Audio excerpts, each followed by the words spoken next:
On this Monday night from Washington, D.C., just hours left in a relentless campaign. We are going to win 4 more years. The president's not going to steal this election. Last-minute missions by both presidential candidates to motivate voters in key states. A racial reckoning in the race for the White House. I want to have a change in the black community. The impact of the Black Lives Matter movement on this election. Wooing the women of Wisconsin. Will you please like me? The important demographic that could be turning on Trump. And dreading another shutdown. Here we go again. Manitoba struggles to stop the spread of the coronavirus. Global National with Donna Friesen. Good evening and thanks for joining us. We are in the American capital tonight. It is the night before the presidential election when millions of American voters decide who will occupy the White House for the next 4 years. And here is a measure of the tension. In Washington, D.C., and in some other cities across this country, buildings are being boarded up as a precaution in case there is civil unrest. The two presidential candidates are campaigning down to the wire in key states today. Donald Trump in North Carolina, Wisconsin, Pennsylvania, and Michigan, hosting big rallies with tightly packed crowds. Tomorrow we are going to win the Commonwealth of Pennsylvania, and we are going to win 4 more years in the White House. His Democratic rival Joe Biden in Ohio and Pennsylvania, too, hosting socially distant drive-in rallies. The only thing that can tear America apart is America itself. And that's exactly what Donald Trump's been trying to do from the very beginning. Divide America. Their aim is the same, to energize every last voter to mark a ballot, because every last vote will count. And early voting in this election has surpassed all records. Global National has the country covered tonight. Sarah McDonald is reporting from Portland, Oregon. Heather Yourex-West is in Minneapolis. Jeff Semple is in Kenosha, Wisconsin tonight. Mike Armstrong is in Philadelphia for us, and Jackson Proskow and Farah Nasser are here with me in Washington. We begin our coverage with Jackson and the final pitches being made in battleground states. On the eve of the election, Ohio, 1 more day. Joe Biden and Donald Trump focused on the few states that could tip the scales. We're going to win the whole thing. State-by-state fights appear much closer than national polls suggest. It's time for Donald Trump to pack his bags and go home. Time to sway voters is running out. With nearly 100 million early votes already cast, Trump has struggled to form a closing argument. The president now says he might fire the top pandemic expert in the U.S., Dr. Anthony Fauci, even as the coronavirus rages. Let me wait till a little bit after the election. Elect me and I'm going to hire Dr. Fauci. On this final day, Trump hit 4 states, ending in Michigan, where he wrapped his 2016 campaign. Biden focused heavily on Ohio and battleground Pennsylvania, where Trump too paid a visit to Biden's hometown of Scranton, and where election officials are pushing back on the president's claims that a winner must be decided on Tuesday. I think it's a terrible thing when states are allowed to tabulate ballots for a long period of time after the election is over. The state warns it could take until Friday to count millions of mail-in ballots. Same story in Michigan and Ohio, where officials are bracing for a long, slow count. Election night is important. It's when people stop casting ballots, but it's certainly not when the elections process is over. And the last-minute push for votes is being met by last-minute wrangling in the courts. Late this afternoon, a judge in Texas threw out a challenge by Republicans that would have disqualified more than 100,000 votes cast at drive-in voting sites. In Nevada, a judge tossed out a Republican challenge to stop the early voting count. Donna, this is likely to continue in state after state as we wait on those election results. And Democrats have 4,000 lawyers on standby just in the state of Florida. Lawyers are going to be busy. And Jackson, the Democrats are looking for not just a win, but a big convincing win. Why is that so important for them? It really is all about avoiding all the drama, all those worst case scenarios that we keep talking about time and time again. If they can get a clear, convincing win, it removes that sort of tenuous period while we're waiting on a final count and really removes the need for lawyers and recounts and all that mess. We can only hope there won't be all a mess after the election. We'll see tomorrow night. Jackson, Proskow, thank you. The pandemic and its impact on health and the economy has loomed over the whole campaign. And like so many issues in America, it has divided voters. We want to play you a clip of the Republican Lieutenant Governor of Idaho. She's part of a group that believes the right to personal freedom trumps the restrictions imposed to limit the spread of the coronavirus. We recognize that all of us are by nature free and equal and have certain inalienable rights, among which are enjoying and defending life and liberty, acquiring, possessing, and protecting property, and pursuing happiness and securing safety. And yes, that was a gun and a Bible she was holding. Donald Trump is holding one of his last rallies tonight in Kenosha, Wisconsin. That city made headlines in August when the police repeatedly shot Jacob Blake, a black man, in the back at close range. That led to waves of protest in a county Trump won by just 255 votes in 2016. Jeff Semple is reporting from Kenosha tonight. Residents of Kenosha, Wisconsin are just beginning to rebuild. Now more than 2 months since their city was scorched. Shut it down! Protests over the police shooting of Jacob Blake destroyed dozens of businesses. This resident says she was scared to step outside. What did Kenosha ever do to anybody? Anybody. So it was bad. President Trump deployed the National Guard, and Kenosha became the backdrop for his law and order campaign. You wouldn't have a Kenosha if there wasn't a Trump. With all of its burned and boarded up buildings, you might think Kenosha and Wisconsin would be the most receptive audience for Trump's law and order message. But voters here, particularly in the suburbs, are more concerned with another crisis. The biggest issue right now to me is COVID. Wisconsin has fast become a pandemic hotspot. Nearly a third of its tests last week were positive. My mom's name was Ann Peerless. Jean Perilous Strauss's mother caught COVID-19, and last week she died. We were not able to be with her. So something has to change in our country. Polls suggest the pandemic has become the most important issue here in the campaign, and it matters most to women. White suburban women have changed. Emily Segrist is running for the Democrats in this suburban riding. Suburban women, like herself, helped to elect Trump in 2016. But the president has downplayed the pandemic, and Wisconsin's Republican lawmakers have thwarted attempts to mandate masks and lockdowns. People are dying, and we need to just step aside and say, like, it's not about being a Republican or a Democrat. It's just about being a human. This suburban swing voter helped to launch a Wisconsin Women for Biden Facebook page that's grown to more than 12,000 members. Women are sick of the vitriol and are very afraid of losing health care for their children, for their families. Women, whether they're urban, suburban, or rural, are less supportive of the president. His latest poll finds Biden up 5 points in Wisconsin and 30 points ahead with women. The same group that gave Trump the keys to the White House may be the ones to evict him. Jeff Semple, Global News, Kenosha.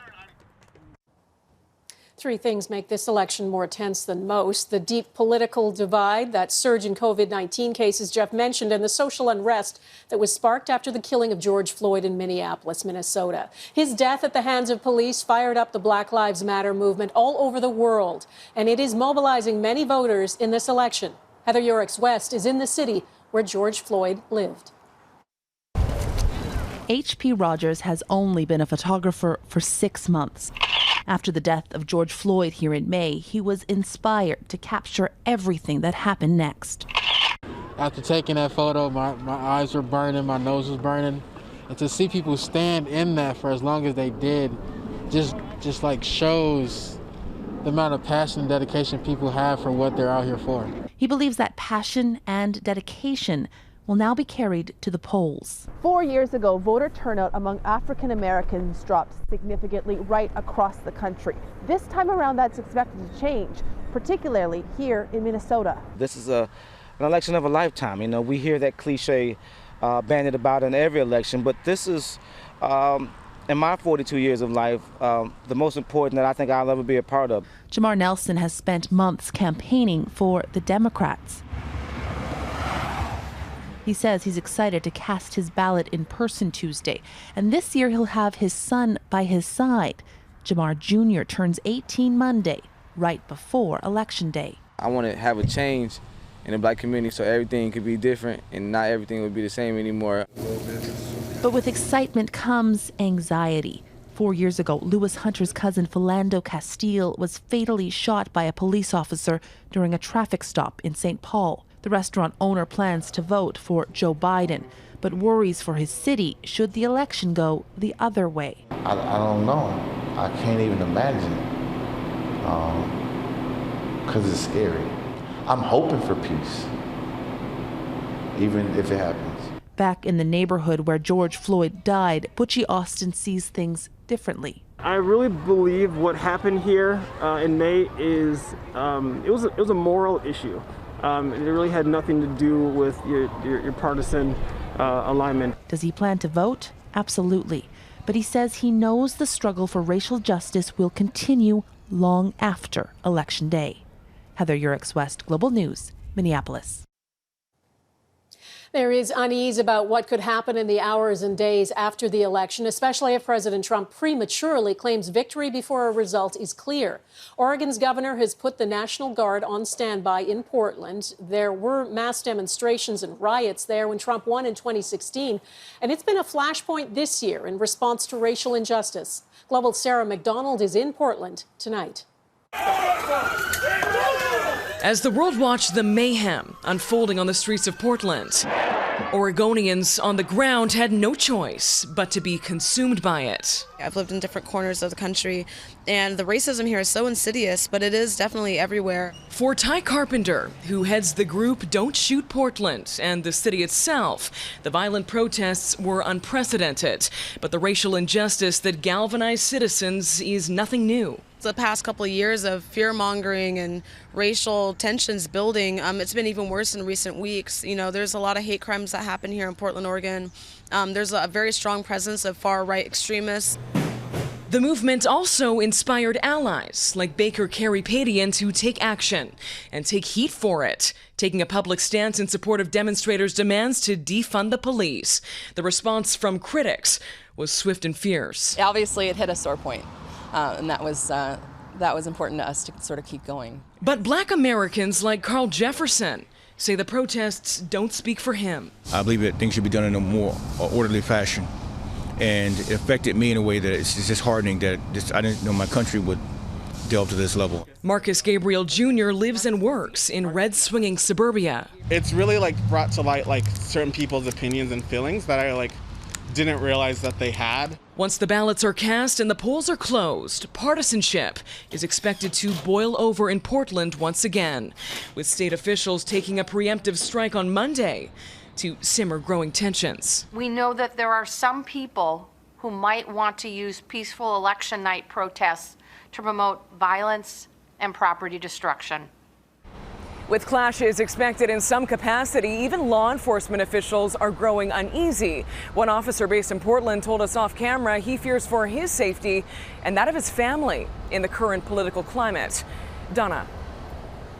All right, Sarah McDonald in Portland, Oregon, thanks. We have breaking news from Vienna, Austria. A manhunt is underway after what the Austrian chancellor calls a repulsive terror attack.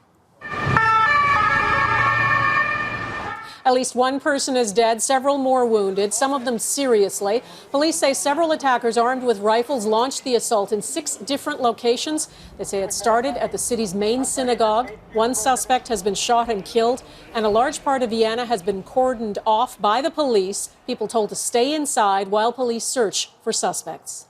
A warning from Manitoba's premier tonight. Coming up, what he is considering to try to curb COVID-19.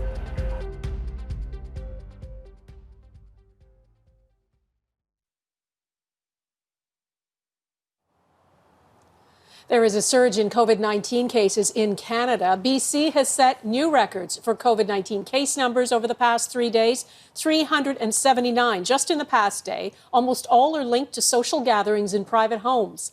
In Manitoba, the Winnipeg region is in code red now. New restrictions in place there. There's no question these rules harm businesses. And as Abigail Beeman reports, getting the balance right is not easy. Here we go again. In red-zoned Winnipeg, restaurants can now only offer takeout and delivery. We don't have any money to keep on doing this. Sandy Doyle is worried Blondie's Burgers and other restaurants like hers won't survive a second lockdown. We're panicking. We're angry. We're frustrated. Like we're just at our wits' end. Manitoba's premier now asking people to cut contacts by a whopping 75%. Brian Pallister is considering a curfew and promising tougher enforcement measures. We had several hundred calls from great Manitobans alerting us to situations, principally group gatherings. Last week, we had 3 tickets given out. That's not acceptable. Alberta's premier says data doesn't support restaurant closures, but Jason Kenney has a message for partiers. Knock it off. One of the biggest areas of spread is coming from that kind of private socializing. In Ontario, cases dipped just below 1,000 for the second day in a row, as Premier Doug Ford committed to 4 hours of care a day for people living in long-term care by 2025. This is a monumental step forward. It will mean hiring thousands and thousands of new support staff. And this historic investment will make Ontario the first jurisdiction in Canada to commit to 4 hours of care. A move advocates have long been calling for as the elderly remain at risk in the second wave. Abigail Beeman, Global News, Ottawa. Racism in America ahead, how it's motivating voters in this election.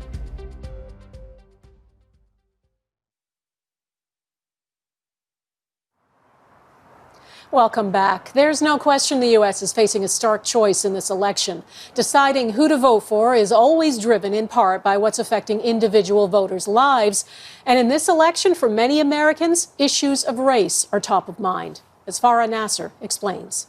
Fist up! Fight! Fist up! The killing of George Floyd in May unleashed a wave of anger and resentment about the treatment of African Americans and other people of color at the hands of police, and about a president who has been, at best, tone deaf on these issues.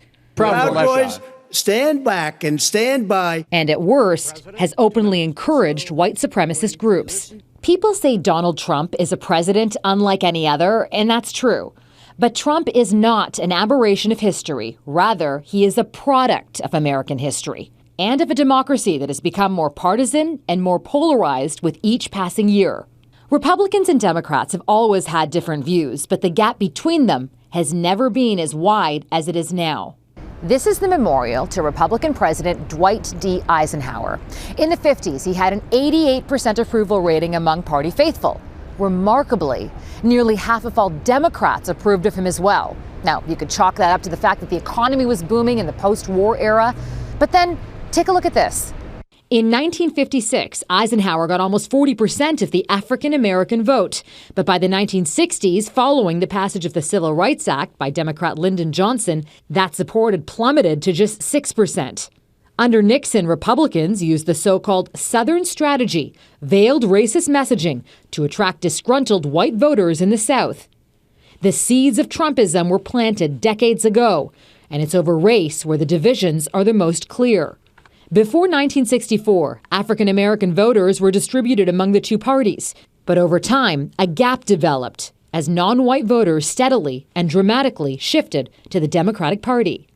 Today, those divisions are most striking in the Rust Belt areas to the north, where white rural voters, some of them lifelong Democrats, came out in droves in 2016 and gave President Trump the White House. And that's why Wisconsin, Michigan, and Pennsylvania will be key battlegrounds this election. Farah Nasser, Global News, Washington. Up next, from 2016 to 2020, how the last 4 years influenced how these Americans will vote. We're back from Washington after a break.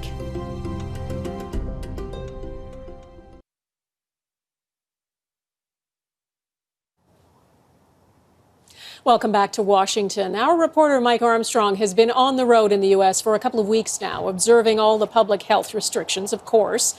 And he's talked to all kinds of people, including some he met while covering the 2016 campaign. Mike wanted to find out if the last 4 years have changed how they feel today. We found this house the same way we found it 4 years ago, literally by accident. you've got the signs up again. We met Chris Kinney just a few days before the last presidential election. He came out while we were taking shots of his house in Lancaster, Pennsylvania, and told us back then he'd been inspired by Donald Trump to put the signs up, something he'd never done before. Nope, never before. So this is different, this election. Yes, it's very different. 4 years ago, you said you had never had a sign out in front of your house. You've got the signs back. Because I support Trump with all my heart. This is a big crowd. Not a lot has changed in Kinney's opinion, except perhaps when it comes to the media. He's not a big fan of people in our profession and the way Trump's being treated. Totally unfair, unjustified. I haven't watched CNN or MSNBC since the last election, and I won't because it's depressing. You can't get the real news. Now, catching up with Diane Childress was a little tougher. This was the morning after the 2016 election in New Freedom, Pennsylvania. She was with friends in a restaurant. Happy, yeah. It's been 4 years since I saw you the last time. Yeah, I remember it very well. Are you still voting the same way? Yes. How come? Let's put it this way. There's never been anybody better than Trump as far as I'm concerned. Over the course of the last 4 years, there have been some scandals or things that you could criticize Donald Trump for. Oh, yeah. Well, you tell me one president that could not be criticized, and I'll say not going to happen. I mean... But some of them are a little over the top. The Yeah. paying off porn stars. But is it really true? Is all that really true? I don't believe all of it. I really don't. No, my vote has not changed since the last time around. Over the course of the last few weeks, we've interviewed or just spoken to hundreds of Americans across 5 states. And yet somehow, I don't believe we've met a single person who's told us they've changed their vote since the last election. They may be out there, we just haven't met any. It's hard not to conclude this isn't just a divided country, but one where both sides are absolutely entrenched in how they see things. Mike Armstrong, Global News, Philadelphia. Pretty fascinating. And that is Global National for this Monday. I'm Donna Friesen. We'll have live coverage of the U.S. election tomorrow, starting at 7 p.m. Eastern, 4 p.m. Pacific, on the Global TV app, Amazon Prime Video, on our website, globalnews.ca, and on our YouTube channel. So no excuses. That is it for us from Washington tonight. We'll see you here again tomorrow. Thanks for watching. Bye-bye.